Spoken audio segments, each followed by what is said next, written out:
Hi, everyone. It's Lia here, and we wanted to give you a treat and actually send you a video of Meghma doing her reading this morning.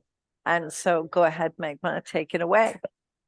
Yeah, thank you, Leah, and happy new moon to everybody. Let's pull some cards to receive some messages from our higher self to help us navigate these times and whatever is happening in our life, personally and in the collective level.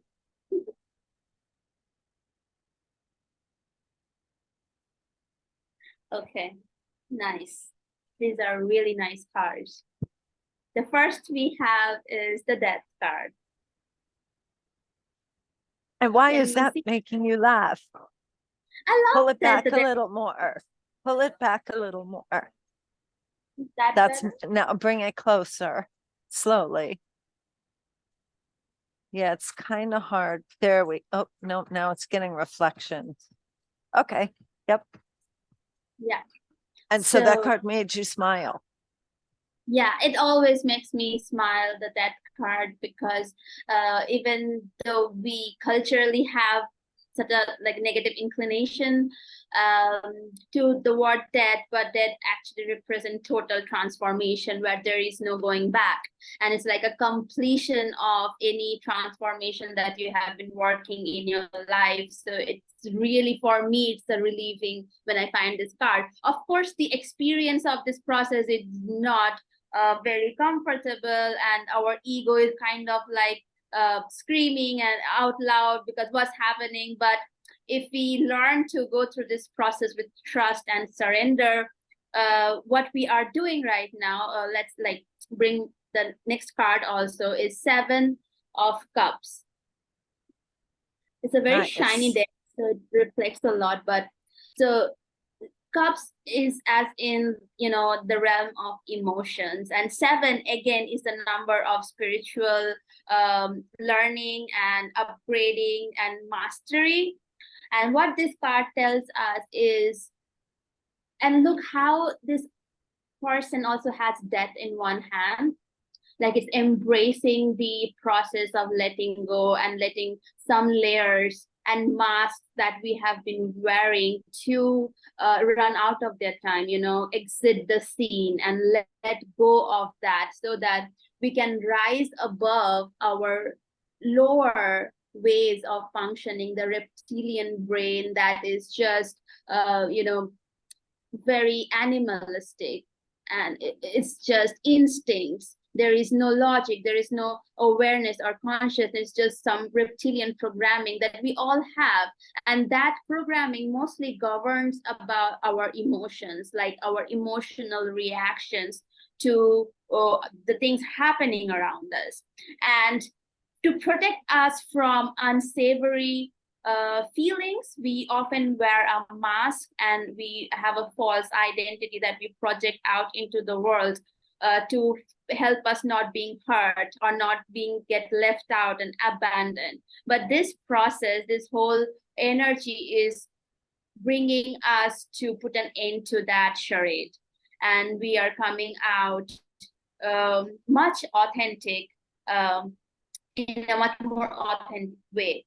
Which brings me to the third and last card of the reading, which is the Four of Wands. And this card is a card of celebration. This card represents community, support, and like there is a house that looks kind of a church in the middle of the four pillars. So this also like the feeling of shelter and the feeling of home, that we feel in belong, that a blessed home where we feel belonged and safe and secure, and we are celebrating that coming together. So by letting go of this mask that that we were wearing to help us protect ourselves and survive in places where we are never seen, we are never appreciated, but we are still trying to survive there and live there. But this process is really pushing us out of those places, and we are arriving at our soul families, circles where we can really grow and bloom and expand. So that's like the message, and I'll let Leah expand on it, but just give me one moment. So it's so interesting that it caught my eye. Do you see do you see a house at the background here? Yes, just vaguely. Yes. Yeah, it's a very light thing, and it looks exactly like I the one see on. that. That's Yeah, fascinating how all three of these cards have just played right into each other.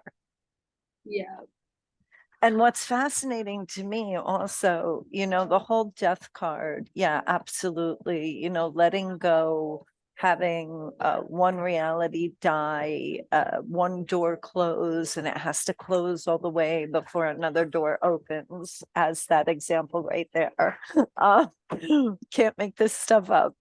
But, that I'm very familiar with, but I loved the next card with the skull and the mask, and that this sort of creature is down below that can represent, whatever we're hiding from ourselves. So our masks are not just to hide us from the world.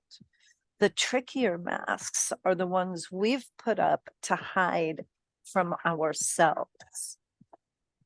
And I talk about this in my book, Connecting the Dots, Ancient Wisdom, Modern Science, all the time. But when we delegate something to our subconscious, all that's really happened is we're like this little head up here, and we're saying, nothing exists in my world but what I can see.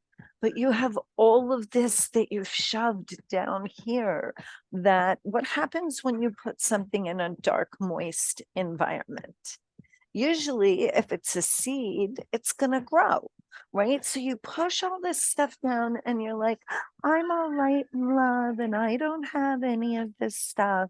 But you've put it in a place where it actually is growing without the light of your awareness. And the key here is the light of our awareness, right? Because what's light, what's dark, right? Light is not passive, darkness is passive. So we need an awareness on these parts of ourselves that we were uncomfortable with owning, because we've been told that we weren't good to begin with.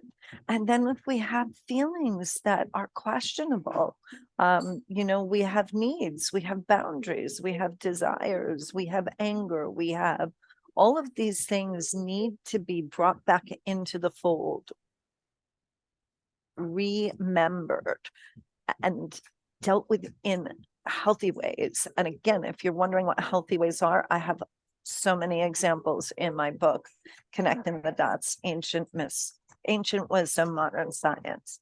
But anyway, didn't mean to be such a plug for the book, but that card just really reminded me of that. And then the fact that there is underneath death, the skull, is that shadowy image of that safety, of that housing that will protect and nourish and is spiritual, and kind of it exists on all levels, right? The physical, the mental, and the spiritual. And yeah, I just that is, as usual, your readings always blow me away.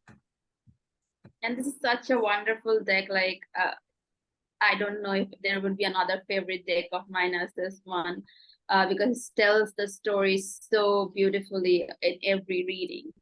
So What another, deck is it? it's the Ethereal Visions. Cool, thank you. This deck is the also like the start of my journey to do readings as well. It's very special to me. And the other thing that is coming to me since yesterday is like, our logical or ego mind finds it very difficult to close a door unless we see another open right in front of us, because it's like, if I close this door, I will be left in the darkness. But many times what happens in this journey, unless you like put this door closed and push that energy away, the another, flower of the new reality can't even start sprouting and blooming. So you have to shut that door and stay in the dark for a while, trusting that you will be shown the light and the path, and the door that is meant for you will open. So building that trust in yourself and the universe and the benevolence of the universe is the challenge, and the key right now as well. There's also another beautiful challenge in that beautiful metaphor that you just created, which is when you close the door on the light that is not your own, right? And we are so much disbelieving that we have light within ourselves, but we are light. I mean, even not only does it say in the Bible, but scientifically in like 97, Russian scientists were able to image that there is light in these infinitesimally tiny tubes that are known as the acupuncture meridians. And these are actual real tubes that have light in the form of biophosphorescence, and they have DNA and they have stem cells, and they are the tiniest of tubes and so hard to image. But so we are light. The truth of our existence is we contain light, we produce light. Okay, this is not gobbledygook. So you put yourself in a room that you surrender to the door being closed in the dark, and you will shine. As long as you don't allow your fear. Remember, fear is the only thing that shuts down our production of light. So if you get too afraid and you can't breathe through it, then go ahead and open the door and step out and just give yourself a break and be like, I couldn't do it this time. But if you can breathe through the fear, you may actually get a sense of who you really are by your own light shining. And maybe we can only really find that in true darkness. Can we only recognize what light is genuinely ours? And the darkness is what, the death feels like, the last stages of death, like you might feel that there is nothing else after this, but there is. And just sitting with it, I think that's the sitting with it and intending to experience it, but also to move through it, because our intentions propel us forward. So, yeah.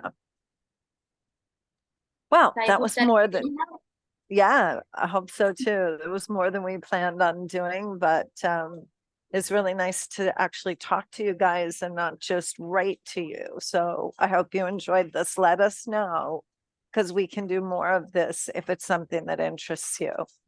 Hope you have a great day. We love you. Bye.